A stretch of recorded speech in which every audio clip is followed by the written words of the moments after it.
The Joe Rogan Experience. Have you ever seen like the numbers of people that are working in chocolate, that are working in like horrible conditions? Mm-mm. Have you ever heard of this? Jamie, find out about chocolate. Someone was telling me that chocolate, in many ways, I have to be careful about this because I'm not sure if they're right. Let's look up what it is. But they were connecting, we were talking about cobalt mines. And they said, have you ever looked into chocolate and chocolate production? It's like, here it is. Mars Wrigley factory fined after 2 workers fall into chocolate vat. Well, that's not it. I think they're talking about cacao farming, and that I think he was insinuating that they used slave labor at some of those places. Oh yeah, I'm sure.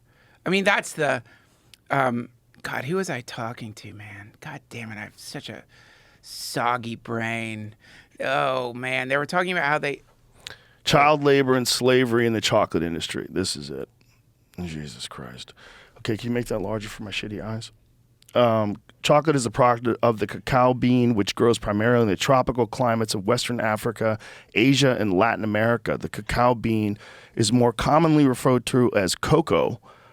So that is the term that will be used throughout this article. Western African countries, mostly Ghana and the Ivory Coast, supply about 70% of the world's cocoa.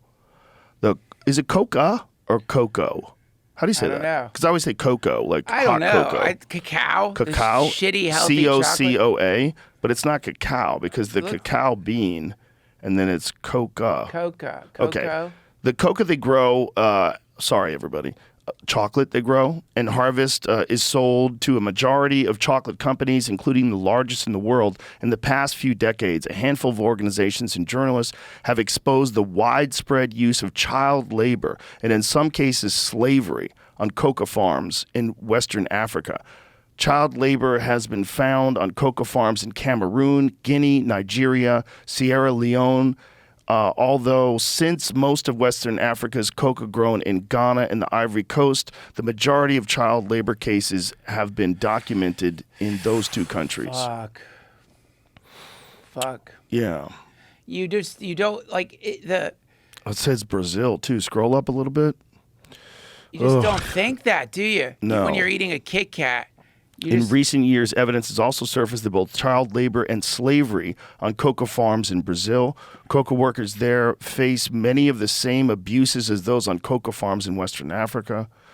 Fuck. And then Latin America, too, they're saying. $1 per day. Jesus Christ. $1 per day. A Kit Kat's 4 days' work.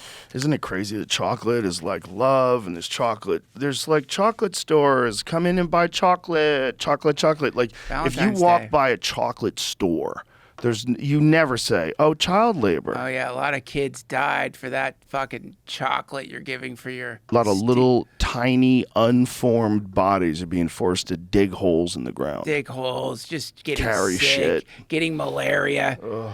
Yeah. This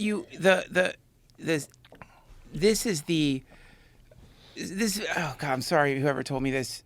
They went on a tour of the Colosseums in Italy, and the person giving the tour was talking about how, the horrible shit the Romans used to do in the Colosseums, it was just pure brutality. And the guide says, but it's just as brutal now, but in a different way.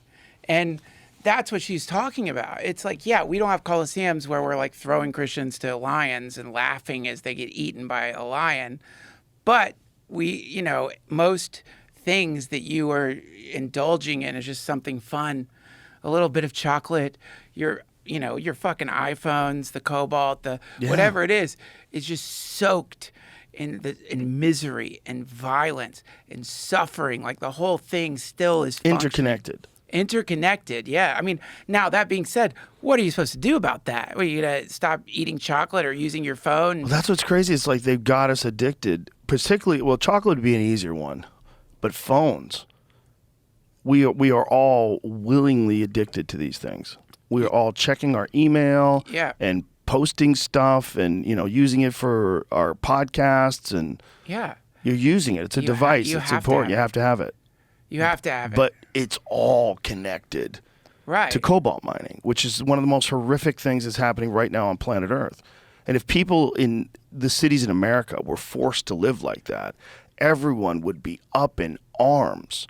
But yet people are tweeting about letting people through the border crisis. We have this border problem. We need to help these people. They're tweeting it on a phone made by slaves. Yeah. Which is the wildest thing ever. It's very odd. It's very odd. And rarely discussed. It's called, so it's ignorance. And like this is in Buddhism, there's three, like the root of suffering. One of them is ignorance. And ignorance is not like you're ignorant, you're a dumbass. It's like you're actively ignoring shit. Like, you know, this is one of the nightmare weed situations, is when you've been ignoring some shit in your life. And even though you know it's there, you've just been ignoring it. And then you get high. And it's like, I'm not going to let you ignore this for a little bit. Yeah. And then you have the bad weed trip, because now suddenly you're like looking at a relationship that is shitty in your life that needs to improve, or you're looking at like how you don't exercise or whatever the thing is. Yeah. So you've been actively ignoring that and thinking that is going to make the situation better, even though when you're actively ignoring something, you feel it. Yeah. And it might not be at the top of mind, but you're like feeling it, and it's heavy. It's a heavy thing when you're procrastinating. That's active ignorance. So I think collectively, that's what we're doing here, is this active ignorance of the reality that these things don't pop out of thin air. Yeah. That if we're going to have this level of luxury, some people are going to have to suffer for it. But that's not necessarily true. They don't have to. They just are.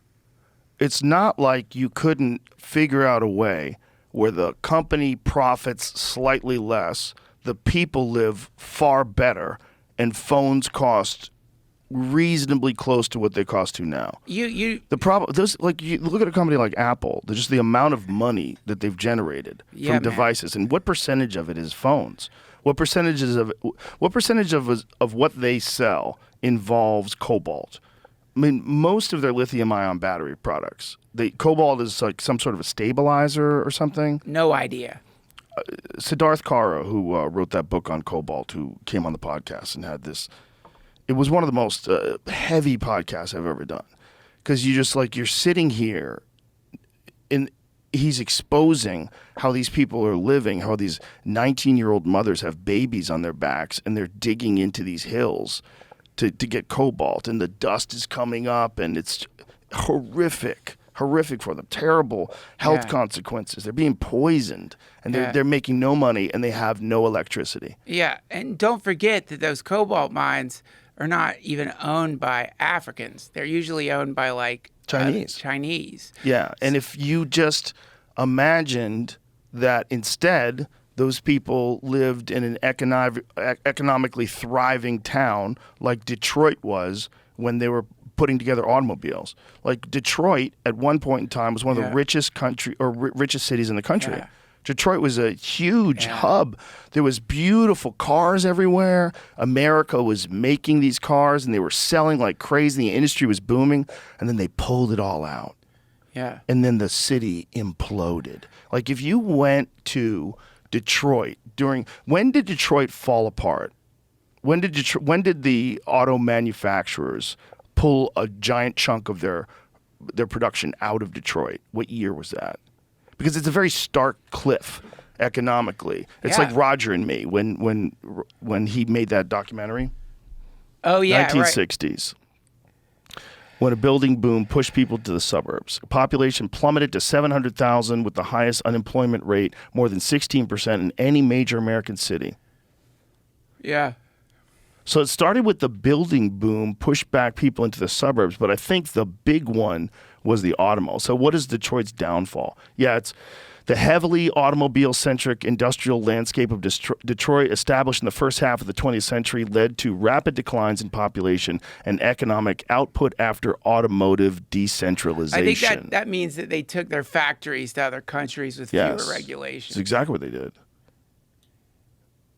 It's exactly what they did. And it makes you think, like, man, what did you do? What did you do? How much more profit? I'm sure it's a lot of money. A lot. But what did you do?